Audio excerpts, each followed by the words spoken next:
देखो, from today we are going to start historical school of jurisprudence.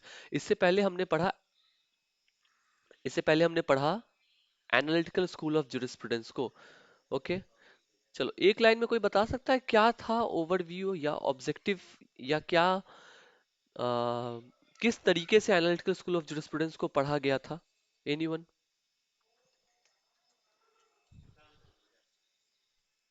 Fauzia? Yes sir. Analyte analytic school of theory को अलग अलग jurist ने अपने हिसाब से डिफाइन किया, जो उन्हें कैसे मतलब एनालिटिक स्कूल ऑफ थ्योरी के बारे में नहीं, एनालिटिकल जो स्कूल ऑफ लगा उन्होंने जुरिस्प्रूडेंस को अपने मैं एनालिटिकल मैं फिर से फ्रेम करता हूँ क्वेश्चन को। एनालिटिकल स्कूल ऑफ जुरिस्प्रूडेंस में आप जुरिस्प्रूडेंस को किस तरीके से पढ़ते हो, या लॉ को आपने किस तरीके से पढ़ा? I am asking that.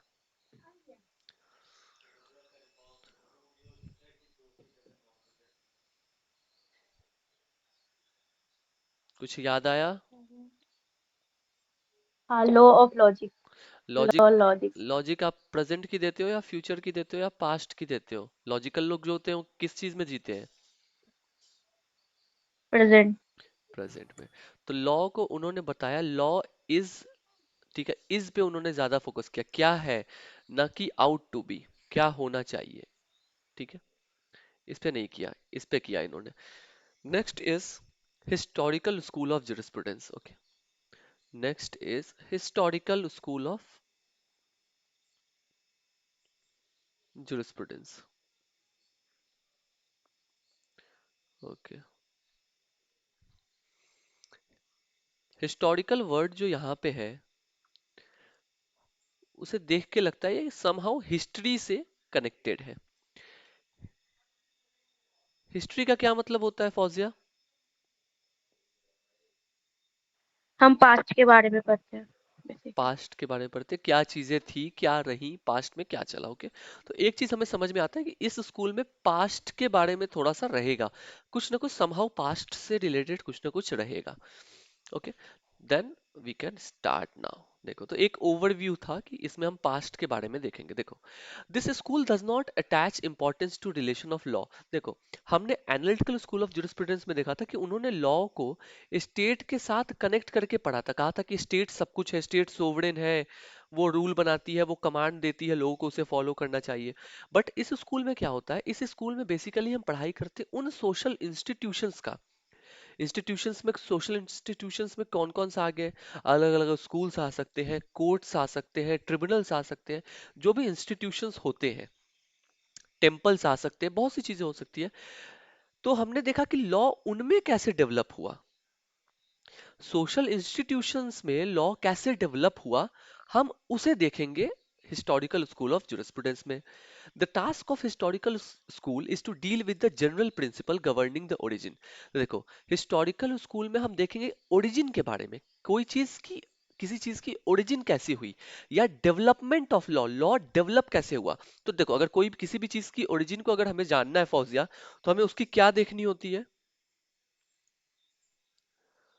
Past के बारे में पास्ट के बारे में बेसिकली हमें देखनी पता होती होना है, ऑफ चाहिए। Course, and with the influence that affect the law, और क्या क्या से ऐसे इन्फ्लुएंसेस रहे जिसकी वजह से लॉ अफेक्ट हुआ।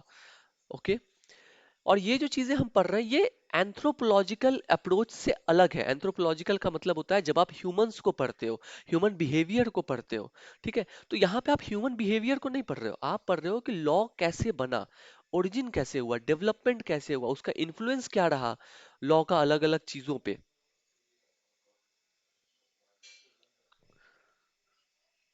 ठीक है, the 19th century analytical positivism pioneered by Austin, Hart and Kelson in England describe law as a concursive command।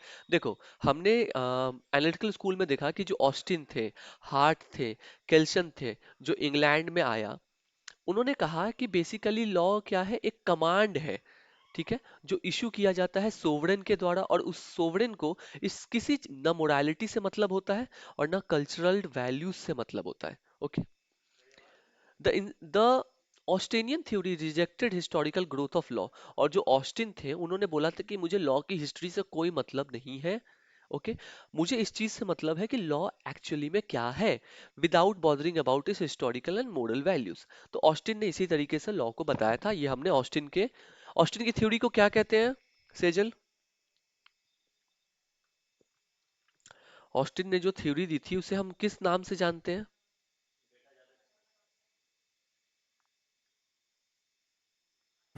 नहीं यार। Fauzia? Positive flow, imperative theory of low. Imperative theory. और इसके चार कीवर्ड्स बताओ आप। मैं बताऊं? हाँ बताओ। CDSS, क्या क्या हुआ इसका मतलब? Command, duty, sovereignty and sense. Very good, very good, very good. ठीक है। तो उन्होंने जो ऑस्टिन थे, जो उन्होंने अपनी थ्योरी दी, उन्होंने साफ साफ कह दिया था कि मुझे लॉ की हिस्ट्री मोरालिटी से कोई मतलब नहीं है, मुझे सिर्फ एक चीज से मतलब है कि लॉ एक्चुअली में क्या है, what law is. Okay. Now, historical jurists banished ethical consideration from jurisprudence and rejected all creative participation of judge and jurist or law given in the making of law. They propounded the view that all universal ideal principle to which positive law must conform were not principle of moral but principle of customary action. तो historical जो jurist रहे, उन्होंने कहा कि law के development में, jurisprudence के development में जजेस का रोल या ज्यूरिस्ट का रोल, ठीक है, लॉ गिवर का रोल, हम उसे रिजेक्ट करते हैं, हमें उससे कोई मतलब नहीं है। हमें सिर्फ एक चीज से मतलब है, और वो है कस्टमरी एक्शन। कि लॉ बेसिकली जो आया, वो कैसे आया, तो वो कस्टम से आया। लोगों की लोगों जो बहुत टाइम पहले चीजों को फॉलो करते थे, तो हमें इस चीज से मतलब है। Okay. Historical school emerged as a reaction to legal theories propounded by analytical positivists and the natural law philosophers. देखो, जो हिस्टोरिकल स्कूल है वो इमर्ज कहाँ से हुआ? हिस्टोरिकल स्कूल इमर्ज कहाँ से हुआ? तो ये इमर्ज हुआ, देखो, एक हमने पढ़ा एनालिटिकल अप्रोच, ठीक है, और एक होता है नेचुरल लॉ। तो इन दोनों से मिलकर एक नया स्कूल बना, जिसे हमने कहा हिस्टोरिकल स्कूल।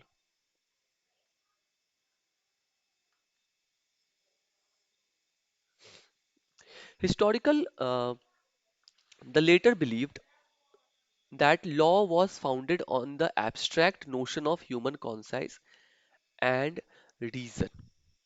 देखो, तो बेसिकली उन्होंने कहा कि जो जो हिस्टोरिकल स्कूल है, उन्होंने कहा कि एनालिटिकल पॉजिटिविस्ट, जिन्होंने कहा कि लॉ जो एट प्रेजेंट है वही होना चाहिए, वही सब कुछ है, और जो नेचुरल लॉ के लोग थे, जिन्होंने बोला कि जो सब कुछ लॉ बेसिकली कहाँ से आया, तो नेचर से आया, सारी चीजें वहां से आई। तो यहाँ से दो चीजें इन इन दोनों को मिलाया गया जब, तो एक नया कंसेप्ट इमर्ज हुआ, और उसी कॉन्सेप्ट, उसी स्कूल को हम हिस्टोरिकल स्कूल ऑफ जुरिस्प्रूडेंस कहते हैं। अब हम देखते हैं कि हिस्टोरिकल जुरिस्प्रूडेंस और हिस्ट्री में क्या डिफरेंस है। हिस्टोरिकल जुरिस्प्रूडेंस और लीगल हिस्ट्री में क्या डिफरेंस है, इन दोनों के बीच क्या डिफरेंस है? देखो, लीगल हिस्ट्री सिर्फ इस चीज से डील करता है, किस चीज से? The factual narration of the development of law and various legal institutions of a community in a chronological order. Chronological order का मतलब होता है जैसे वन के बाद टू आएगा, टू के बाद थ्री आएगा, तो एक ऑर्डर है, उसी ऑर्डर को हम क्रोनोलॉजिकल ऑर्डर कहते हैं। तो उन्होंने कहा कि लीगल हिस्ट्री जो होती है वो सिर्फ एक चीज से कंसर्न्ड होती है, वो सिर्फ एक चीज के बारे में ही बात करती है, और वो ये है फैक्ट्स के बारे में। फैक्चुअल नरेशन, नरेशन का मतलब होता है आप किसी चीज को जब बताते हो, नरेट करते हो, तो factual narration of the development of law, law कैसे डेवलप हुआ, तो आप कैसे डेवलप हुआ उससे रिलेटेड कुछ फैक्ट्स रहे होंगे। तो जो लीगल हिस्ट्री है सिर्फ इसी चीज से डील करती है। Historical jurisprudence on the other hand, but historical jurisprudence जो है proceeds to examine the manner. ऊपर वाले में देखा हमने कि वो उसने उन्होंने सिर्फ थ्योरी बता दी कि कैसे क्या हुआ, बट इसमें क्या होता है, हिस्टोरिकल जुरिस्प्रूडेंस में हम एग्जामिन करते हैं चीजों को। एग्जामिन द मैनर, कैसे हुआ। सरकमस्टांसेस देखते हैं, फैक्टर्स देखते हैं जिसकी वजह से लॉ की ग्रोथ हुई। ओके, और लॉ का इवोल्यूशन कैसे हुआ। तो अगर आपसे पूछा जाए कि लीगल हिस्ट्री और हिस्टोरिकल जुरिस्प्रूडेंस में क्या फर्क है, तो आप सिंपल कह सकते हो कि लीगल हिस्ट्री जो है वो, उसे सिर्फ थ्योरी से मतलब है। उसे सिर्फ थ्योरी से मतलब है कि लॉ की डेवलपमेंट कैसे हुई, वो फैक्ट्स क्या है, दैट्स इट। लेकिन जो हिस्टोरिकल जुरिस्प्रूडेंस होता है, वो इस चीज से डील करता है कि क्या ऐसे सरकमस्टांसेस थे जिससे लॉ की डेवलपमेंट हुई, क्या ऐसे फैक्टर्स थे जिससे लॉ का डेवलपमेंट हुआ, उनको एग्जामाइन करना, उनके लॉ का इवोल्यूशन कैसे हुआ। तो हिस्टोरिकल जुरिस्प्रूडेंस इन चीजों से डील करता है। अभी तक जो भी हमने पढ़ा वो समझ आ गया, फौजिया? मेरे को इस वाले में डाउट है, ये जो अभी समझाया ना हिस्टोरिकल देखो जुरिस्प्रूडेंस। देखो, लीगल हिस्ट्री में हम, एक डिफरेंस हमसे पूछा गया है कि लीगल हिस्ट्री और हिस्टोरिकल जुरिस्प्रूडेंस में क्या डिफरेंस है। ओके, आपसे पूछा गया। तो लीगल हिस्ट्री जो है वो सिर्फ इस चीज से डील करती है कि क्या फैक्ट्स रहे, क्या फैक्ट्स रहे जिसकी वजह से लॉ की डेवलपमेंट हुई। जैसे आपसे कोई कहता है कि मुगल एम्पायर के बारे में बताओ, तो आप कहोगे कि पहले अकबर आया था, अकबर के बाद ये आया, उसके बाद ये आया। This is legal history. अब अगर एक्सप्लेन करने के बाद, बट उस कोई ऐसा पर्सन है जो उसको एग्जामाइन करता है कि अकबर क्यों आया, अकबर ही क्यों राजा बना, ऐसा क्यों हुआ, क्या ऐसे सरकमस्टांसेस थे जिसकी वजह से ये चीज हुई, कैसे इवोल्यूशन हुआ मुगल एम्पायर का। जब आप चीजों को इन डेप्थ में पढ़ते हो, दैट इज हिस्टोरिकल जुरिस्प्रूडेंस। और जब आप सिर्फ थ्योरी को पढ़ रहे हो कि इसके बाद ये हुआ, इसके बाद ये हुआ, एक ऑर्डर में चीजों को पढ़ रहे हो, एक क्रोनोलॉजिकल ऑर्डर में जब चीजों को पढ़ते हो, दैट इज लीगल हिस्ट्री। अब समझ आया? ओके। ओके, चलो। फौजिया, आपको? हाँ सर।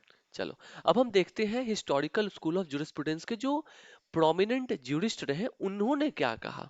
देखो, तो सबसे पहला नाम आता है मॉन्टेस्क्यू का, जो 1689 से 1705, मतलब 1689 में वो बॉर्न हुए, 1755 में उनकी मृत्यु हो गई। The credit of laying foundation of historical school of jurisprudence in France goes to Montesquieu.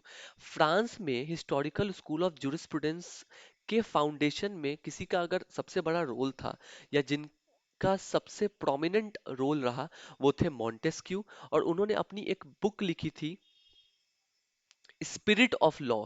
ये बहुत इंपॉर्टेंट होता है एमसीक्यू के लिए, कि स्पिरिट ऑफ लॉ, सॉरी, ये बड़ा इंपॉर्टेंट होता है कि स्पिरिट ऑफ लॉ किसने लिखी थी।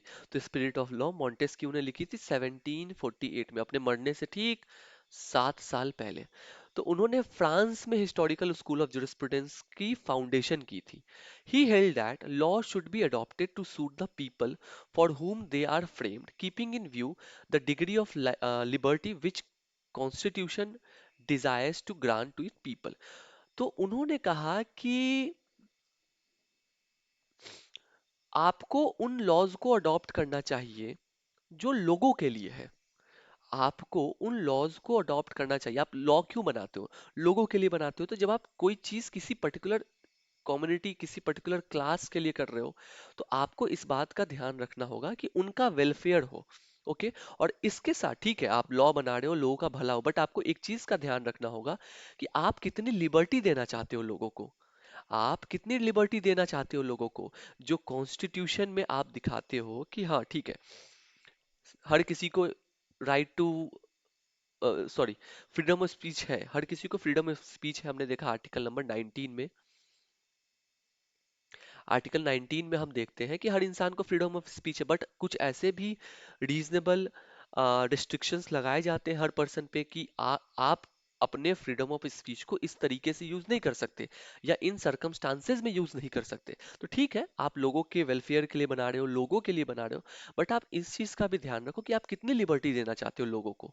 Okay, according to him, Montesquieu के according, there is nothing like good और बैड इन लॉ। उन्होंने कहा मेरे अकॉर्डिंग लॉ में कुछ भी सही या गलत नहीं होता है, as it essentially depends on political and social condition. हाँ, कोई चीज, कोई लॉ अच्छा है खराब है, ये किस चीज पे डिपेंड करता है? ये डिपेंड करता है पॉलिटिकल और सोशल कंडीशन। ओके, और इन्वायरमेंट, जो सोसाइटी की इन्वायरमेंट है उस पर डिपेंड करता है। आप बहुत अच्छा लॉ बना देते हो बट वो सोसाइटी के लिए अच्छा नहीं है, सोसाइटी में दिख रहा है कि सोसाइटी के कंडीशंस के लिए अच्छा नहीं है, तो ठीक है वो लॉ हम कह सकते हैं कि ऑल्दो लॉ लॉ अच्छा है बट हम ये नहीं कह सकते कि नहीं ये बुरा है। लॉ अच्छा बुरा नहीं होता, डिपेंड करता है कि क्या पॉलिटिकल, सोशल या फिर एनवायरमेंटल कंडीशन है। जैसे अगर हम एग्जांपल लें इसका, तो कुछ साल पहले जो एनडीए की गवर्नमेंट थी, जो बीजेपी की गवर्नमेंट थी, उन्होंने फार्मर्स के लिए लॉ बनाया था। ठीक है, तो जब भी कोई गवर्नमेंट लॉ बनाती है, नो मैटर वो बीजेपी हो, कांग्रेस हो या फिर इंडिया की कोई भी पॉलिटिकल पार्टी हो जो लॉ बना रही है, तो वो लॉ सही है गलत है वो डिपेंड करता है कुन फैक्ट किस किस कुछ फैक्टर्स पे। वो होता है पॉलिटिकल फैक्टर, पॉलिटिकल कंडीशन क्या है उस वक्त, उस स्टेट की, उस कंट्री की, सोशल कंडीशन क्या है, एनवायरमेंटल कंडीशन क्या है। इसका एक और एग्जांपल लो, जैसे अगर गवर्नमेंट कल को ये बोले कि अगर कोई हेलमेट नहीं लगाएगा, अगर कोई हेलमेट नहीं लगाएगा तो हम 1 लाख रुपए का फाइन लगा देंगे। ठीक है, ऑल्दो ऑल्दो ये जो फाइन है ये लोगों की भलाई के लिए है, ताकि आप हेलमेट पहने आपकी सुरक्षा के लिए। बट अगर हम इसके सोशल इम्पैक्ट को देखें, जो सोसाइटी में तो इतना कोई अमीर है नहीं कि वो 1 लाख रुपए फाइन दे देंगे या जो कुछ भी है, तो हम कुछ लोगों को लगेगा कि वो लॉ बेकार है या फिर वो लॉ बुरा है, बट ऐसा नहीं होता। मोंटेस्क्यू ने कहा कि मेरे अकॉर्डिंग लॉ ना अच्छा होता है ना बुरा होता है, वो डिपेंड करता है पॉलिटिकल, सोशल और इन्वायरमेंटल कंडीशन पे। ओके, मोंटेस्क्यू ने क्या कहा ये समझ में आ गया? हाँ। फौजिया आपको? हाँ सर। सर ओके, ये सोशलिस्ट भी है ना? सोशलिस्ट है मतलब? अ, मैंने सोशियोलॉजी में पढ़ी थी इनके पूरा बायोग्राफी तो। अच्छा, नहीं मैंने नहीं पढ़ा तो इसके बारे में नहीं बता सकता, हाँ, मोंटेस्क्यू के बारे मुझे में मुझे। याद है। अच्छा चलो, अच्छी बात है। हाँ, सोशलिस्ट भी है। अच्छा अच्छा। इन्होंने तीन बांटे थे, जो एग्जीक्यूटिव, जुडिशरी, ये अच्छा सबको तीनों को डिफाइन किए थे, कंपैरिजन किए थे अच्छा, कि ये वही थे। इन्होंने कि हाँ यही थे। ओके चलो, बढ़िया बढ़िया। देखो, दूसरे ज्यूरिस्ट हैं एडमंड बर्की। ओके, 1729 से 1797। इन्होंने कहा कि considered evolution of law as an organic process. उन्होंने कहा कि इवोल्यूशन ऑफ लॉ एक ऑर्गेनिक प्रोसेस है and an expression of common belief, faith and practice of the community as a whole. उन्होंने कहा कि लॉ की इवोल्यूशन की अगर हम बात करें तो ये एक ऑर्गेनिक प्रोसेस है। ऑर्गेनिक प्रोसेस का मतलब क्या होता है? जैसे अगर आप किसी सीड को किसी जमीन में गाड़ते हो तो वो ऑर्गेनिकली वो ग्रो होता है, सारी चीजें बाद में फ्रूट होगा, सारी चीजें होंगे, तो दीज आर ऑर्गेनिक प्रोसेस जो खुद ब खुद होता है। ओके, या फिर जो ऑर्गेनिक फार्मिंग होती है, आप उसमें कुछ भी एक्स्ट्रा ऐड नहीं करते, ना कोई पेस्टिसाइड करते, वो आप अपने जो भी सॉइल है उसको छोड़ देते हो कि जो कुछ भी एडिक्वेट होगा वो खुद सॉइल सारी चीजें अरेंज करेगा और सब कुछ वैसे ही होगा, तो ऑर्गेनिक प्रोसेस वही होता है। तो उन्होंने कहा कि इवोल्यूशन ऑफ लॉ एक ऑर्गेनिक प्रोसेस है और ये लोगों के कॉमन बिलीफ, फेथ और जो लोग प्रैक्टिस करते हैं एज अ कम्युनिटी उस पे डिपेंड करता है। Okay, he appreciated the role of जजेस, बट इन्होंने जजेस के रोल को काफी अप्रिशिएट किया in the development of society through the instrument of law and acknowledge the fact that law sharpens the mind होगा, या ऑफ माइंड नहीं होगा, द माइंड होगा, एंड इनेबल्स द जजेस to interpret in the larger interest of the society. इन्होंने जजेस के role को बड़ा ही अच्छा माना, क्योंकि इन्होंने बोला कि जज जो होते हैं वो लॉ का इंटरप्रिटेशन करते हैं और जजेस जो काम कर रहे हैं उसका एक लार्ज इंटरेस्ट या लार्ज इम्पैक्ट होता है सोसाइटी पे, तो इन्होंने जजेस के रोल को अप्रिशिएट किया था। अब देखो, इस पर्टिकुलर स्कूल के सबसे पहले अगर हम कहेंगे जो आपके एग्जाम के प्रोस्पेक्टिव से जो इंपॉर्टेंट होता है वो है सेविग्नी, एफ के वॉन सेविग्नी। ओके, इन्होंने कुछ थ्योरीज दी थी। अब हम उसे पढ़ेंगे कि इन्होंने एक्चुअली क्या किया था, और ये इंपॉर्टेंट है। मॉन्टेस्क्यू और जो बर्के थे उनकी तो छोटी छोटी थ्योरीज थी। देखो, 1779 से 1861।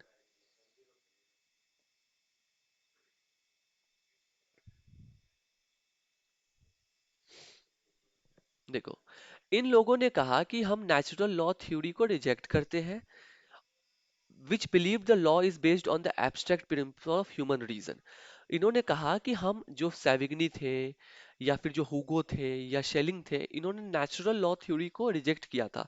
उन्होंने कहा था कि जो नेचुरल लॉ थ्योरी है वो सिर्फ इस चीज पे बेस्ड है कि वो ह्यूमन के रीजनिंग पे बेस्ड है, ह्यूमन क्या रीजनिंग दे रहा है वो उस पे बेस्ड है। तो उन्होंने कहा था कि नहीं, मैं इस थ्योरी को रिजेक्ट करता हूँ, नेचुरल लॉ थ्योरी को रिजेक्ट करता हूँ, लॉ के नेचुरल लॉ थ्योरी को रिजेक्ट करता हूँ। Savigny was the main exponent of this historical interpretation of law and is considered to be the propounders of historical jurisprudence। तो सेविग्नी जो थे उन्हें हिस्टोरिकल स्कूल ऑफ जुरिस्प्रूडेंस का बहुत प्रोमिनेंट ज्यूरिस्ट माना जाता है। He traced the development of law as a evolutionary process much before Darwin. अच्छा, थ्योरी, डार्विन की थ्योरी किसी को याद है क्या, या फिर सुना हो कुछ भी?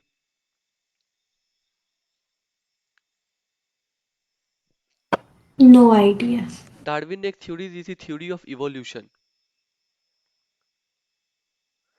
अगर वहां से कुछ याद आ रहा हो, नाइन्थ में या टेंथ में ऐसा कुछ था। एक पी प्लांट का एग्जाम्पल हुआ करता था।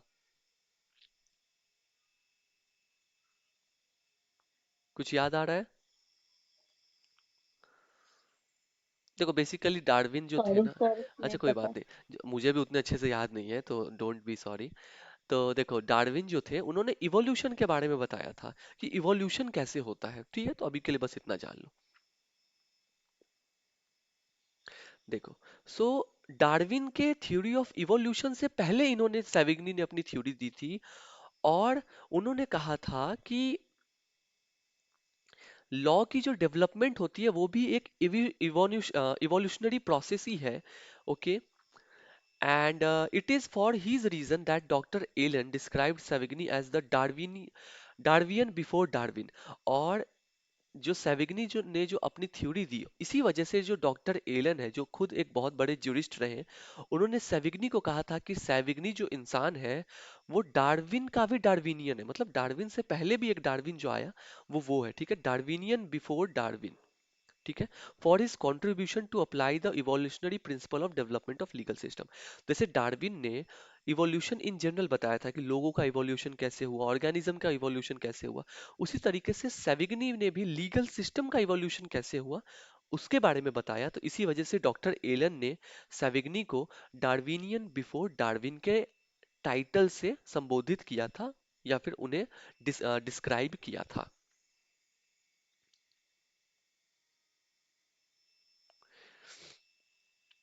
अब देखो, अब सेविग्नी की मेन जो थ्योरी है, हम उसको हम पढ़ते हैं कि उन्होंने एक्चुअली कहा क्या, उन्होंने लॉ के इवोल्यूशन के बारे में क्या कहा। तो दो लोग हैं, एक है सेविग्नी और उनका चेला, चेला मतलब उनका शिष्य, जॉर्ज फेडरिच पूछता। ओके, वो फर्मली मानते थे law is a product of general consciousness of the people and manifestation of their spirit. उन्होंने कहा कि जो लॉ है वो लोगों की जनरल कॉन्शियसनेस और जो लोगों का जो स्पिरिट होता है, तो वो किस तरीके से उसका मैनिफेस्टेशन करते हैं, उसे दिखाते हैं, लॉ बेसिकली वही है।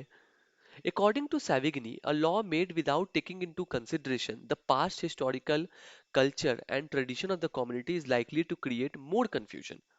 इन्होंने कहा, सविग्नी ने कहा कि अगर आप लॉ बना रहे हो तो आपको इस बात का ध्यान रखना है कि उसका हिस्टोरिक, आपको जाकर देखना होगा कि क्या पास्ट हिस्टोरिकल कल्चर रहे हैं, क्या ट्रेडिशन रहे हैं उस कम्युनिटी का। जैसे अगर आज सेंट्रल गवर्नमेंट चाहती है कि वो असम के लोगों के लिए लॉ बनाए, तो आप उन्हें सबसे पहले इस बात का ध्यान रखना होगा कि असम के लोगों का हिस्टोरिकल बैकग्राउंड क्या है, उनके ट्रेडिशंस क्या है। अगर ऐसा नहीं करता है कोई, अगर ऐसा नहीं करता है तो इससे क्या होगा, लोगों के बीच कंफ्यूजन होगा। जब आप लॉ बनाते हो तो आप एक मकसद से बनाते हो ताकि प्रॉब्लम सॉल्व हो सके, बट आपने क्या किया, आपने हिस्टोरिकल बैकग्राउंड देखा ही नहीं। इससे क्या होगा कि rather than solving the problems, what you have created confusion among people. आप करने कुछ और गए थे, उल्टा सब कुछ खराब करके आ गए। The origin of law lies in the popular spirit of people. तो उन्होंने बोला, देखो लोगों का एक स्पिरिट होता है। ओके, तो उन्होंने कहा कि जो लॉ का जो ओरिजिन हुआ वो कहाँ से हुआ, लोगों के स्पिरिट से हुआ। और इसी चीज को सेविग्नी ने एक टर्म दिया, वॉल्क्स गाइस्ट, ओके, वॉल्क गाइस्ट, ठीक है। सेविग्नी contribution to the development of historical school may briefly be stated under the following heads। अब उन्होंने जो भी चीजें बताई उसको हम अलग अलग हेड्स में पढ़ते हैं। देखो, सबसे पहली चीज उन्होंने बोली कि law develops like language, okay. सबसे पहली चीज उन्होंने बोली कि लॉ कैसे डेवलप होता है, एक लैंग्वेज की तरह डेवलप होता है, okay. Savigny pointed out that law has a national character and it develops like language and binds people. देखो, भाषा क्या है? भाषा लोगों को बांधती है। अगर हम इंडिया की बात करें या फिर इंडिया के किसी भी स्टेट की बात करें, तो अगर उस स्टेट में सारे लोग हिंदी बोलते हैं तो उनके बीच भी एक ऐसी फीलिंग आएगी कि हाँ चलो हम सब एक हैं। लोगों को वो लैंग्वेज बाइंड करती है। उसी तरीके से उन्होंने कहा कि लॉ भी एक नेशनल कैरेक्टर की तरह है। जैसे इंडिया पाकिस्तान का मैच होता है तो उस वक्त सारा का सारा भारत एक हो जाता है, एक नेशनल कैरेक्टर दिखता है हमारे कंट्री में हमें। उसी तरीके से लॉ भी एक नेशनल कैरेक्टर है and it develops like language, और ये लैंग्वेज की तरह डेवलप होता है। And binds people into one whole, और लोगों को एक साथ लाता है, जोड़ता है। Because of their common faith, क्यों क्यों जोड़ता है? क्योंकि सभी लोगों का एक कॉमन फेथ होता है, बिलीफ होता है, कन्विक्शन होता है। जैसे इंडिया पाकिस्तान का अगर मैच हो तो सारा का सारा भारत एक जगह आ जाता है। वो इसलिए आ जाता है क्योंकि जितने भी लोग हैं जितने भी लोग हैं उनका सिर्फ एक ही भरोसा होता है, उनका एक ही फेथ होता है कि हमारा कंट्री जीते, हमारा कंट्री अच्छा करे स्पोर्ट्स में।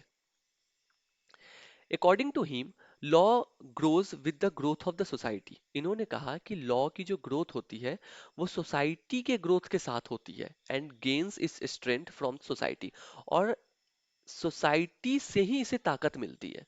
क्योंकि देखो, अगर हम इसे दूसरे तरीके से समझें तो लॉ बनाया किसके लिए जाता है? लोगों के लिए। लोग रहते कहाँ हैं? तो सोसाइटी में।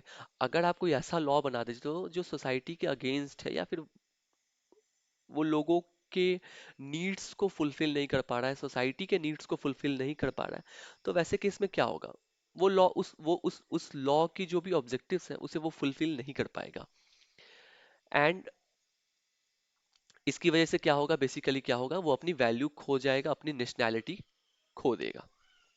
पहला पॉइंट क्लियर हुआ कि लॉ एक लैंग्वेज की तरह डेवलप होती है। हाँ। हाँ। हाँ, क्यों ऐसा कहा गया? कोई बताओ, लॉ को लैंग्वेज के साथ क्यों कंपेयर किया गया? एक्सप्लेन करो। सेजल, आप एक्सप्लेन करो।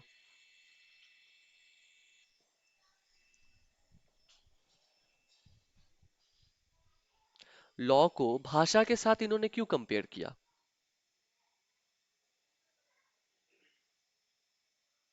फौजिया।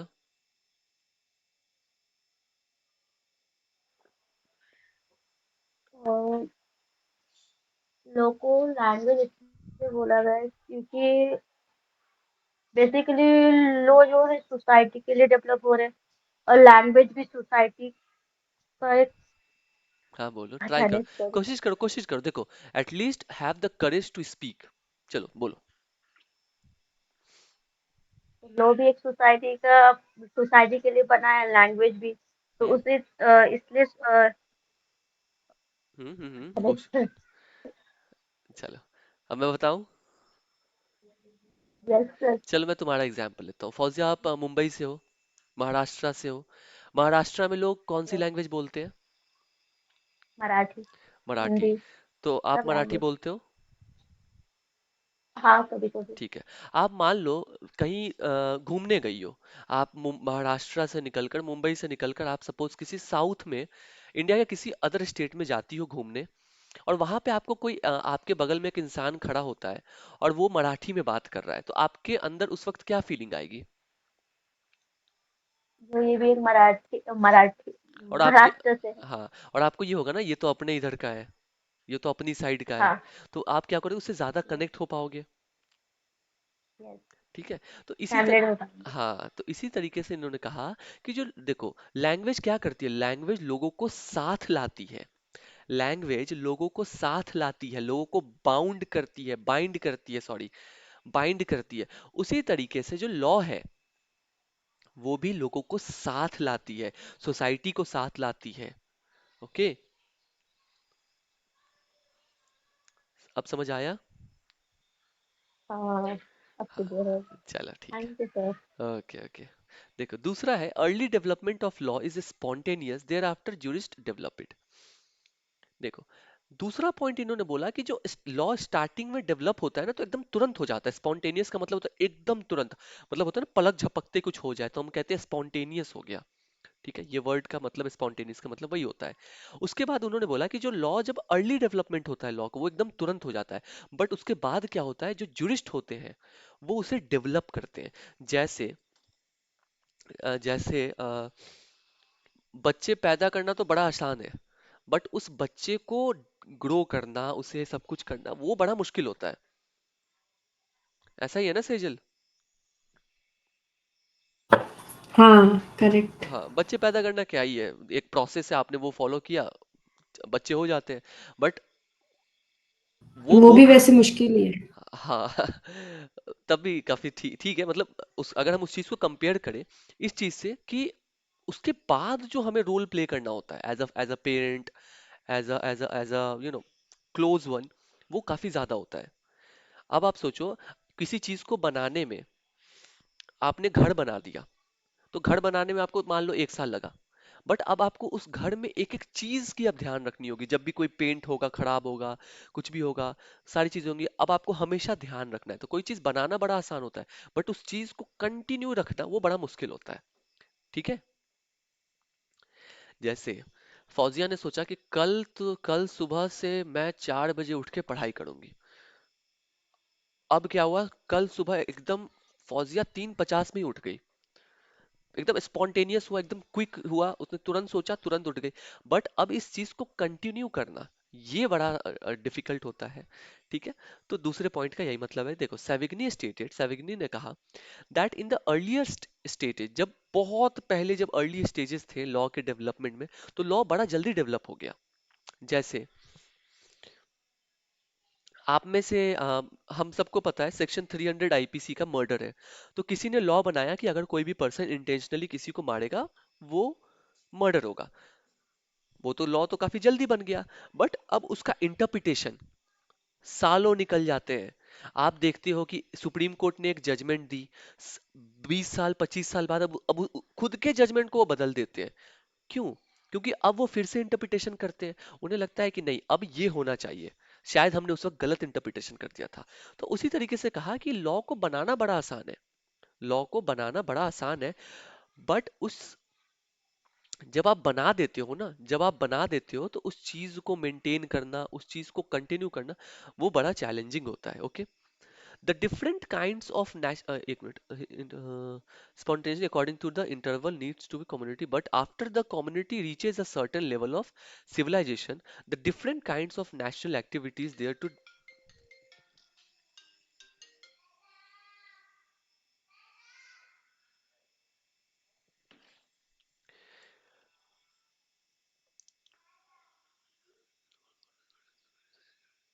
देखो, तो लॉ तो आपने बहुत अच्छे से बना दिया, सोसाइटी भी एक लेवल तक पहुंच गई, बट उसके बाद क्या होगा, कुछ नेशनल एक्टिविटीज होंगे, डेवलपमेंट होगा एज अ होल, बाइफरकेट होगा, चीजें बाइफरकेट होगी। तो ये सारी ऐसी चीजें हैं जो लोग धीरे धीरे फिर डेवलप होता है, लोग धीरे धीरे, कुछ लोग डेवलप करते हैं, कुछ स्पेशलिस्ट लोग डेवलप करते हैं।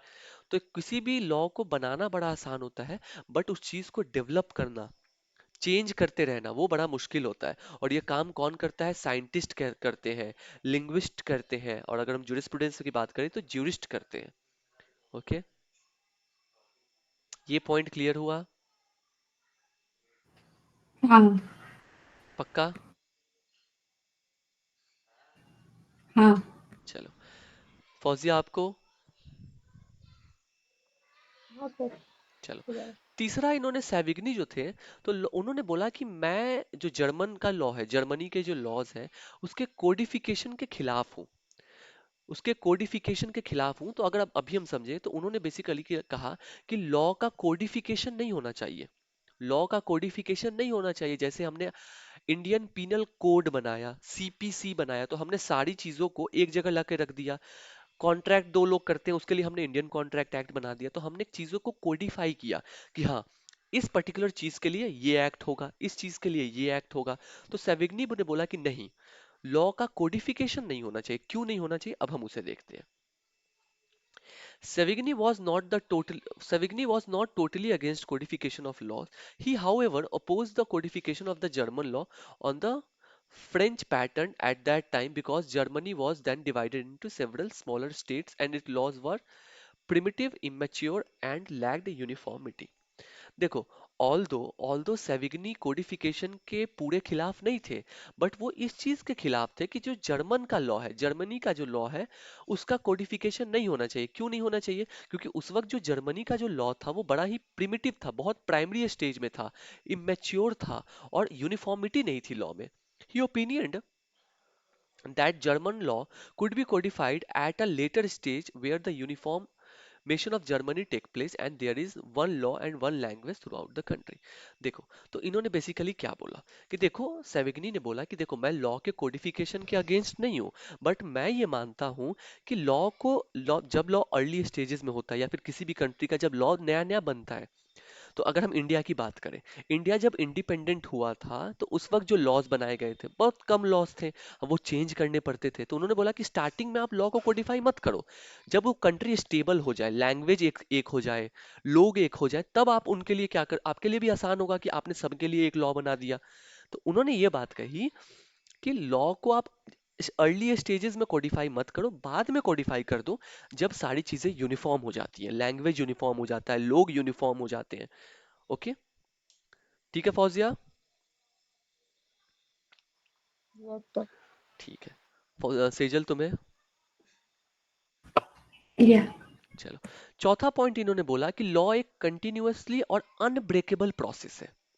सेविग्नी considered the growth of law as a continuous and unbreakable process bound by the common cultural tradition and belief। हम सबको ये बात पता है कि लॉ एक डायनामिक कंसेप्ट है। लॉ एक डायनामिक कंसेप्ट है। आज जो सेक्शन 300 है, जरूरी नहीं है कि कल 100 साल बाद भी वो सेक्शन 300 सेम चीज हो, चेंज होता है। हमारे कंट्री में क्रिमिनल लॉज चेंज हुए, उसी तरीके से इन्होंने बोला कि लॉ जो है, लॉ एक अनब्रेकेबल प्रोसेस है, वो चलता रहता है, चलता रहता है, और सोसाइटी के कल्चरल ट्रेडिशंस के अकॉर्डिंग शिफ्ट होते रहता है, चेंज होते रहता है। Okay, and fifth one is admiration for Roman law. और जो जूरिस्ट थे, जो सेविग्नी थे, उन्होंने रोमन लॉज को काफी ज्यादा एडमायर किया था, काफी प्रशंसा की थी। While emphasising Volksgeist, that is people's spirit. देखो, इन्होंने जो सेविग्नी थे, उन्होंने ये टर्म दिया था, लोगों का स्पिरिट। लोगों का स्पिरिट को उन्होंने इस टर्म से डाला था। तो उन्होंने कहा कि Savigny's justified adoption of Roman law in the texture of German law. तो उन्होंने कहा कि जर्मनी के लॉ में कोशिश करनी चाहिए कि रोमन लॉ के टेक्सचर्स को भी ऐड किया जाए। ठीक है, क्यों ऐसा कहा? ऐसा उन्होंने इसलिए कहा क्योंकि जो रोमन लॉज थे, उस वक्त रोमन लॉज थे, वो ज्यादा डेवलप थे, ज्यादा अच्छे थे, काफी इफेक्टिव थे। इसी वजह से उन्होंने कहा था कि जो हमारा जो जर्मन का लॉ है, जर्मनी का लॉ है, उसमें रोमन लॉ से हमें सीखना चाहिए। तो ये 5 चीजें सेविग्नी ने अपनी थ्योरी में कही। ये समझ में आ गया, ये पांचों के पांचों पॉइंट्स? फौजिया। हाँ सर। ला क्या कहा सेजल? लास्ट वाला क्या बताया अभी? थोड़ी देखो, आवाज ब्रेक हो गई। देखो, उन्होंने बेसिकली ये कहा कि जो जर्मनी का लॉ बन रहा है, ठीक है, लोगों का स्पिरिट इंपॉर्टेंट है, कि लोगों का स्पिरिट क्या है, वो कहते हैं ना, हाउ इज द जोश, that is the spirit of the people. So उसी तरीके से उन्होंने कहा कि जर्मनी के लॉ में हमें रोमन लॉज को लाना चाहिए। क्यों लाना चाहिए? क्योंकि जो रोमन लॉज हैं वो काफी अच्छे हैं, काफी सिविलाइज्ड हैं, काफी हेल्पफुल होंगे जर्मनी के लिए। तो हम एक तरीके से कह सकते हैं कि अभी तक हमने जो भी पढ़ा, तो हम एक चीज कह सकते हैं, जो सेविग्नी थे ना, वो बड़े ही देश प्रेमी थे। वो जर्मनी के चाहते थे कि जो जर्मनी का लॉ हो वो काफी अच्छा हो, काफी इफेक्टिव हो, लोगों की भलाई के लिए बनाया जाए, और उसमें जो भी चीजें, जहां से भी हमें अच्छी चीजें मिल सकती है, हमें उस चीज को अक्वायर करना चाहिए और अपने लॉज में उसे डिफ्यूज करना चाहिए। डिफ्यूज का मतलब होता है जब आप दो चीजों को मिलाते हो, या इन्फ्यूज कह दो, तो हमें ऐसा करना चाहिए। ठीक है। ओके सेजल। ओके ओके ठीक है। Okay so